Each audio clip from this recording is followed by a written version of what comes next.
Unit 12.2, Study Guide Part 3. The Tokugawa Shogunate and the Meiji Restoration.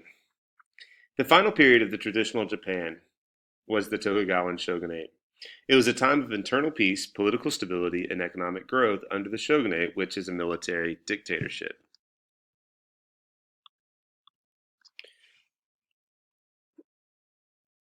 Founded by Tokugawa Ieyasu. As shogun, Ieyasu achieved hegemony over the entire country by balancing the power of potentially hostile domains with strategically placed allies and collateral houses. As further strategy of control, beginning in 1635, Ieyasu's successor required the Daimyo lords, or Daimyo, to maintain households in the Tokugawa administrative capital of Edo, and reside there for several months every other year.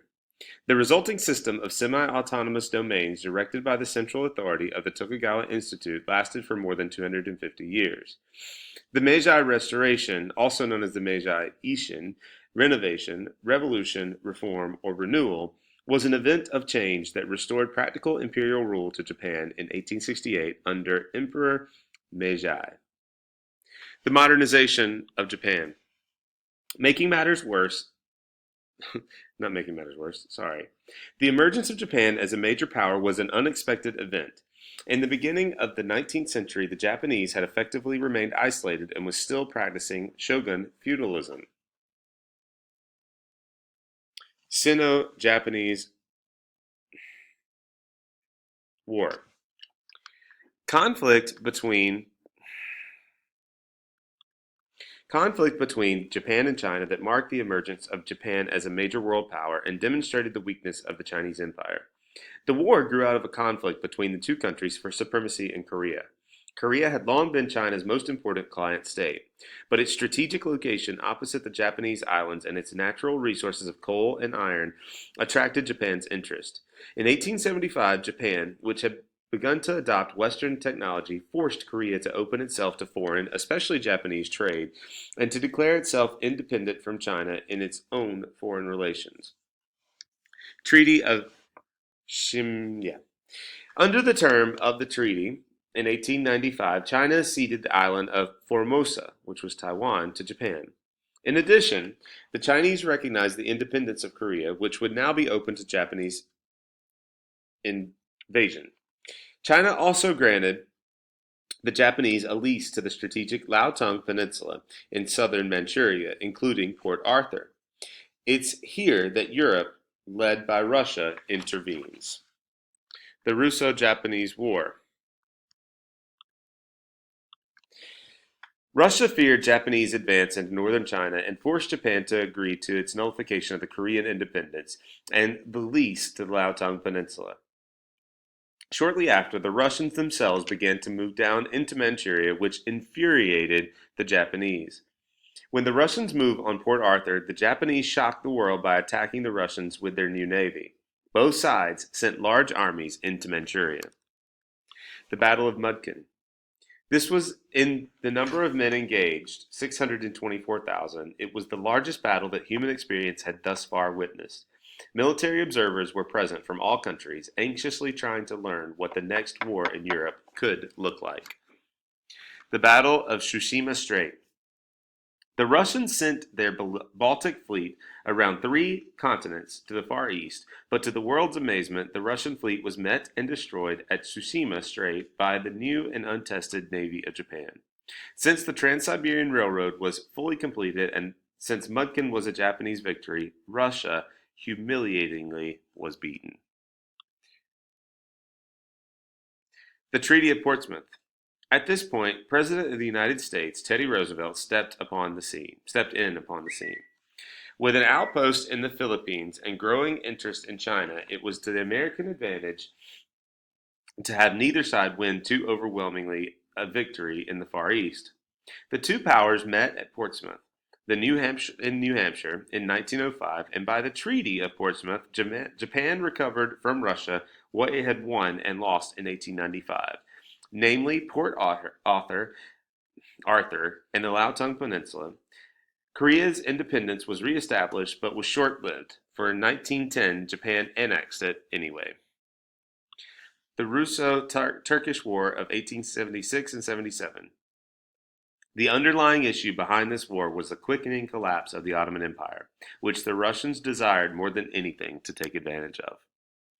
The Treaty of San Stefano. By this treaty, the Turks ceded the region just south of the Caucasus Mountains, modern-day Georgia and Armenia, to the Russians, promised reforms in Bosnia, but most importantly granted independence to a new Bulgaria, whose boundaries were extremely large and would likely have major Russian influence.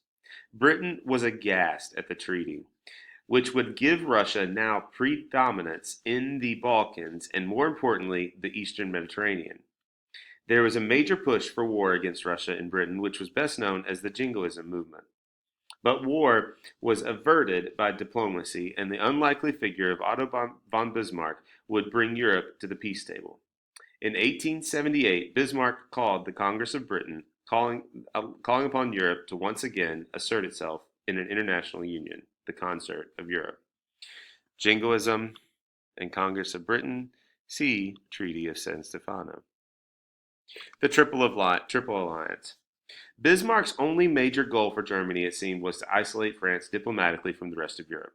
In 1879, he formed an alliance with Austria-Hungary, and 3 years later, in 1882, added Italy to what became the Triple Alliance. Its terms were, briefly, that if another member became involved in a war with two or more powers, its allies should come to its aid by force of arms.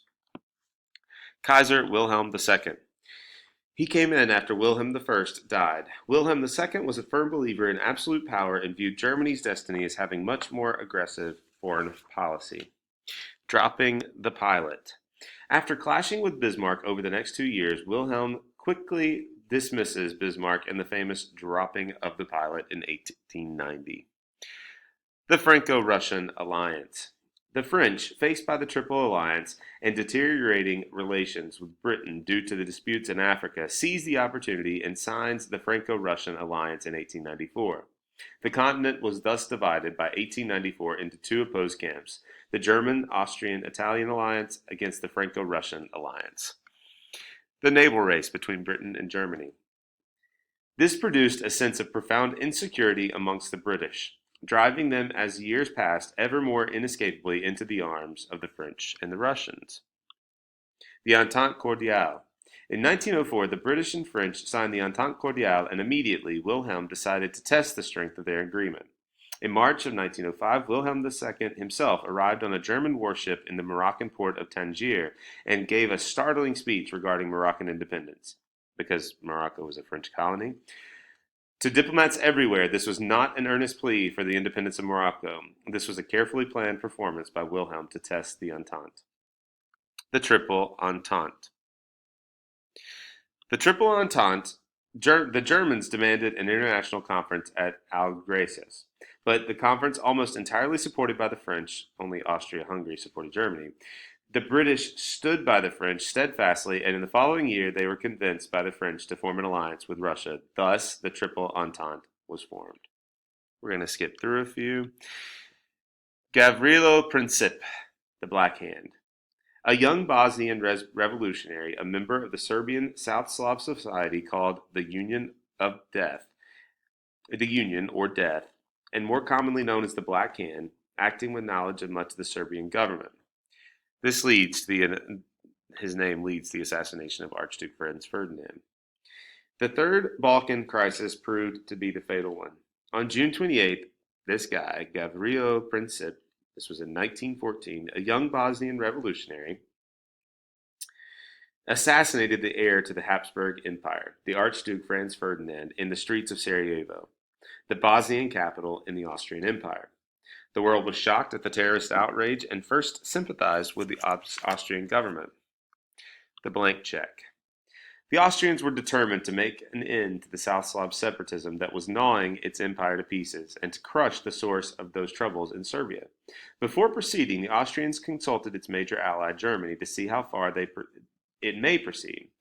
Wilhelm II issues Austria the famous blank check, encouraging Austrians to go as far as they please with the assurance of full German support. Thus reassured, the Austrians then dispatched a drastic ultimatum to Serbia. demanding that Austrian officials be given full range to investigate and punish the perpetrators themselves.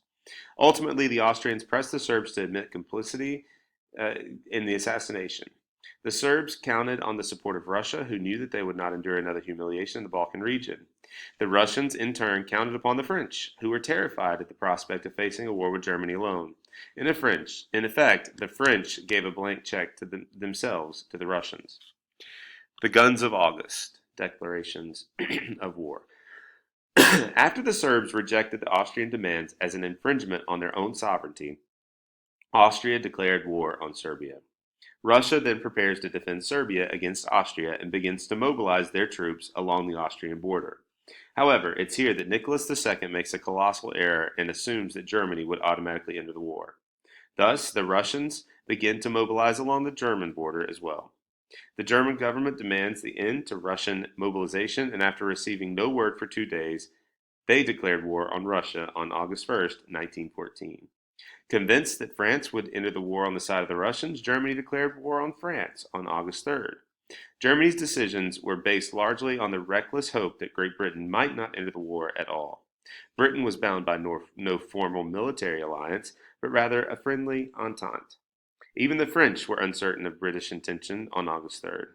It was the German invasion of Belgium on August 4th that convinced the British government and people that war was the correct path. Thus, Britain declared war on Germany on August 4th.